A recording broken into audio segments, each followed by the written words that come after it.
I would like to take just a few seconds to thank you for the invitation to this town hall. Arawak has been around for the last 35 years, being part of the construction of Barbados and the first stage of what we see today. And we were very honored to be invited because now, as part of the CEMEX group of companies, we now have the experience built over 102 years around the world to bring here to Barbados and be able to share that experience with you and make ourselves once again a strong participant in the reconstruction of the island that we all need. So without further ado, because we know we have very little time, I just wanted to do a little overview of something that we've been working on Barbados for the last year. I recognize some of the faces. You perhaps have seen these technologies being exhibited.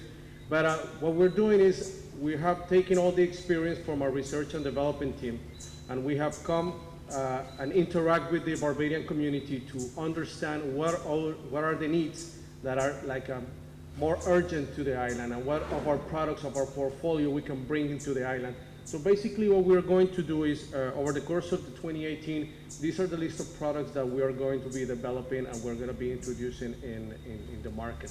Now, the good thing about these products is that they not only target the existing problems that we have, such as the potholes or the time that we take to develop these projects or to build these projects and the interference of major arteries around the island, but also for the new projects to come.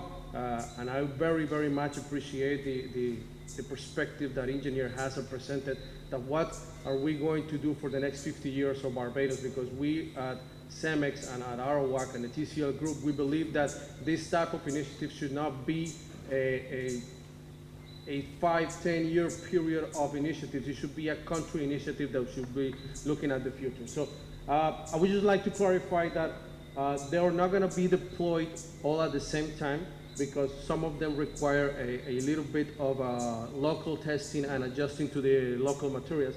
So in the first stage, what I want to be talking about all of them just briefly, but I wanted to let you know that starting on February, the Eco-Evolution, the Hydratium, and the Promptins will be available in the Barbadian market.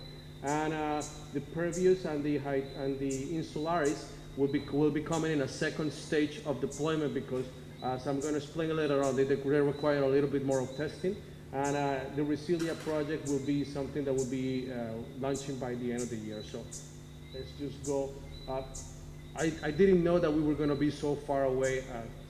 Here's my apologies for the small letters. But basically, the Eco-Evolution is a self-compacted concrete that has a very low CO2 footprint, which means that it requires a lot less energy to produce, and it has a lot less, like a greener way of making it. The great advantage of this product is that it requires no vibration when you're placing it, and it guarantees that it fulfills the entire form that you're using without causing any segregation of the material, which means that you can use it on vertical elements or horizontal elements, reducing the time that you use to allocate it. Now, we in the CEMEX group are the only cement manufacturer in the world that owns its own admixtures company. We manufacture our own admixtures, and we are able to understand the chemistry behind each of the cements that we produce, because as you probably are aware, it's not the same to make cement in Trinidad with the limestone that we get in Trinidad, that to make cement in Latvia, or to make cement in India, or to make cement here in Barbados, where we have like the purest quality of limestone that you can possibly imagine. So by us being able to understand the chemistry of our product, we are able to design very robust admixtures that allow us to control every step of the process. We now can control the time when it sets, how long does it have the maneuverability. For example, this type of concrete, you can keep it on site for as much as 2 hours without losing any maneuverability whatsoever. And you put it on, you place it on, and you leave it like that, and you're not going to have a problem. So this is going to be a lot easier for the people on site to maneuver with it. It also has the ability to penetrate each part of the form that you use, which means that if you have a very very disciplined form work, it will mimic the entire form. So if you want to do architectural exposure of concrete and you want some very, very fine finishing, this is the type of concrete that you want to be using. Now, the pervious concrete, although there is other products similar to this pervious concrete in the market, in Cemex we have the only pervious concrete that can reach enough strength to be used as a structural concrete, which means that it not only allows you to maneuver the water, to manage the water that reaches the surface that you want to treat, but it also is strong enough to put it on a highway, for example. We have had some cases of studies, and we have some current roads that we did in the UK where we use this on the highways as finishing of the highways, and it works perfectly well, but it also controls the amount of water that goes into the road. Now, why do we have to do additional testing when we try to deploy these products in each country? Because the grading of the aggregates is very important.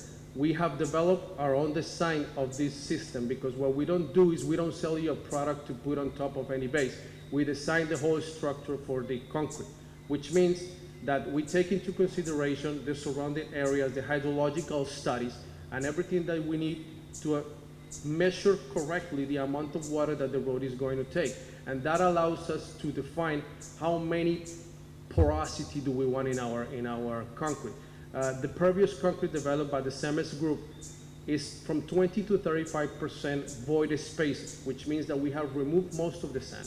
We have removed 20 to 30% of the volume of the concrete, but we can still guarantee that it's strong enough to withstand the usage, the passage of the vehicles and the passage. And you can use it also in vertical gardens, and you can use it structurally. If you want to do a column, if you want to do a wall, you can actually do it for that purposes as well, because it withstands the strength of the concrete.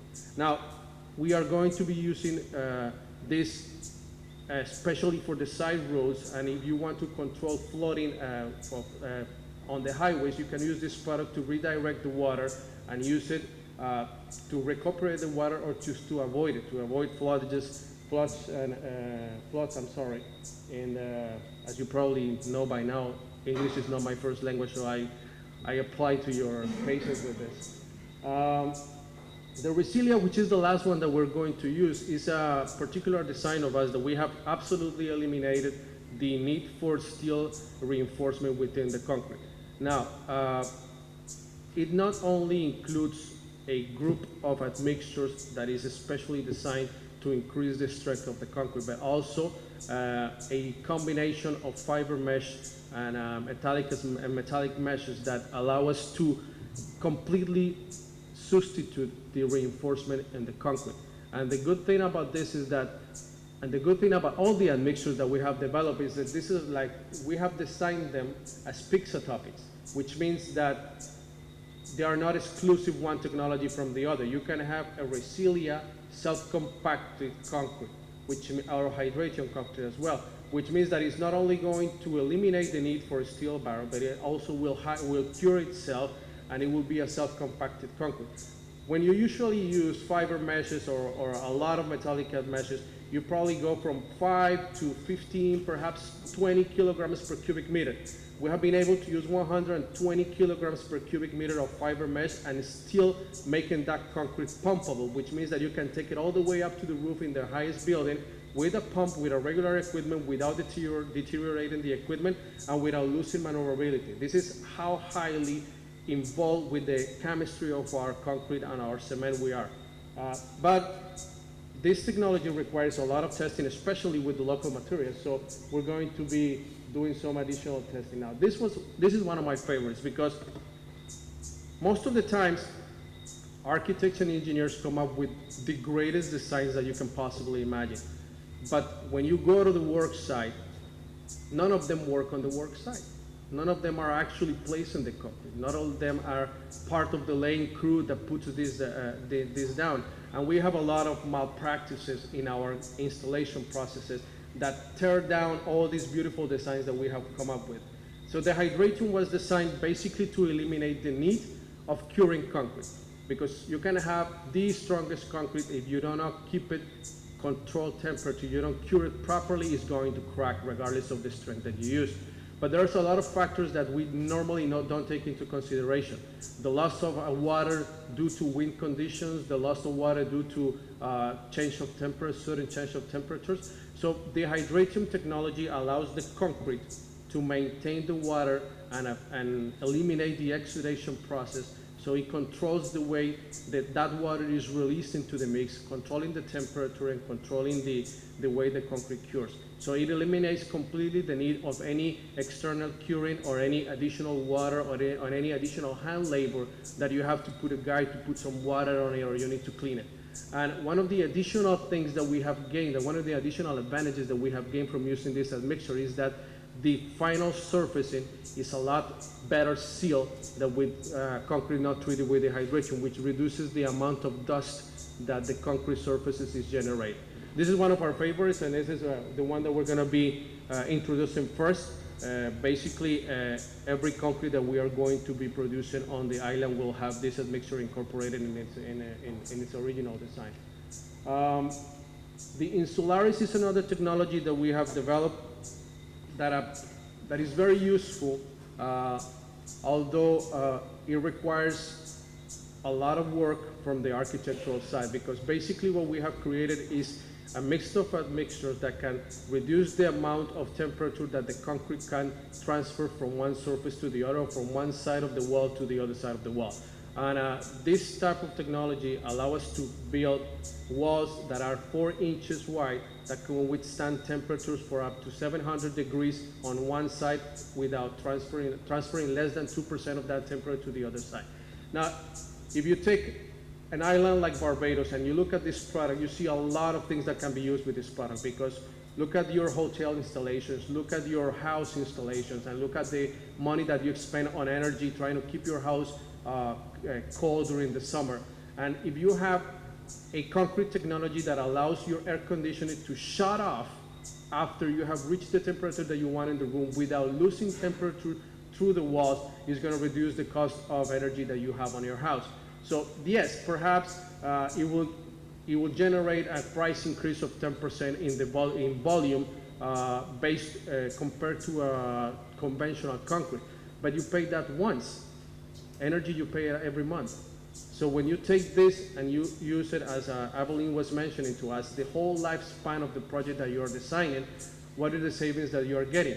So Barbados works around the tourist industry very well, and there is a lot of projects that are going to be built around the tourist industry. But if you implement this type of technologies, how much savings are you going to have on the electricity? If you save on electricity, how much savings are you going to have on the fuel that you import to keep that electricity going, and how much that forex represent?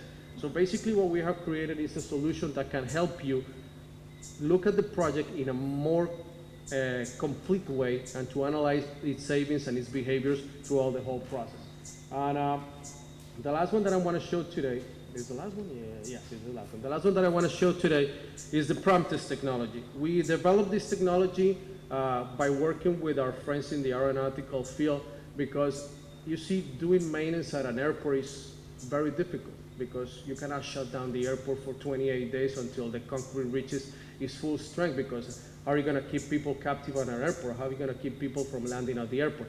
So we were able to understand how to create an admixture that increases the speed at what concrete cures without generating additional problems, because usually when you speed the process, you generate a lot of more temperature, and that additional temperature generates cracks.